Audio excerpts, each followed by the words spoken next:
Your Excellency, what is your evaluation of Pope Bergoglio? In recent decades, a subversive lobby has taken over the levers of power in governments and institutions in order to carry out the anti-Christian and Masonic plan of the revolution. Government agencies, as we know from what is also emerging in the United States of America, have interfered in the life of various nations, organizing and financing the so-called Agenda 2030 of the Rockefeller Foundation and the World Economic Forum, which consists in the destruction of the family, the commodification of human life, the moral corruption of children and young people, the exploitation of workers, and the privatization of all those services that until the 1990s were guaranteed, without a motive of profit, by the state: health, infrastructure, defense, communications, education. To carry out this global coup, the collaboration, paid, of course, of corrupt government officials and of corrupt politicians, doctors, judges, and teachers was necessary. The Catholic Church, which with the Second Vatican Council had already aligned itself with the worldly mentality, had however remained firmly anchored to certain non-negotiable principles, for example in matters of sexual morality or respect for human life, from conception to natural death. Benedict XVI was clearly opposed to the globalist plan and would never have derogated from these principles by legitimizing the LGBTQ ideology, gender ideology, the pseudo-health follies of the WHO in matters of genetic modification and world depopulation, or the Islamization of Europe through ethnic substitution.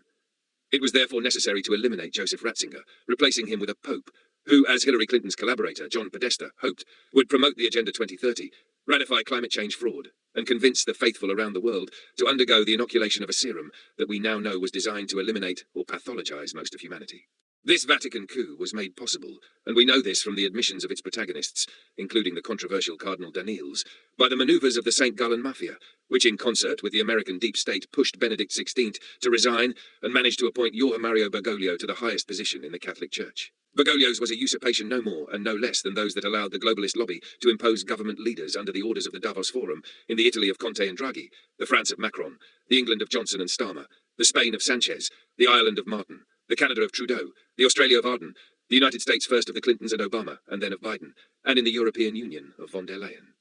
All of these leaders did not come to power legitimately, but rather through scheming, electoral fraud, or manipulation of consensus. And they exercise this power against the citizens and against the institutions that they should represent. And all of these people, without exception, are widely compromised and subject to blackmail. So they are forced to obey if they do not want to see their crimes and perversions brought to light. And neither Bergoglio nor his acolytes are an exception in this regard. The judgment that any Catholic is led to formulate on this papacy, which was not really a papacy at all, but only seemed to be such, cannot but be terrible from every point of view. The Church of Rome, after these 12 years of tyranny, is devastated by scandals, corruption, violations of human rights. I am thinking of the agreement with the communist dictatorship of Beijing, and by a failed management on all fronts. The timid criticisms of some cardinals and bishops of Bergoglio's heresies and scandals have in no way dented this global regime that sees the world's rulers as its allies, opposed to the good of both citizens and believers.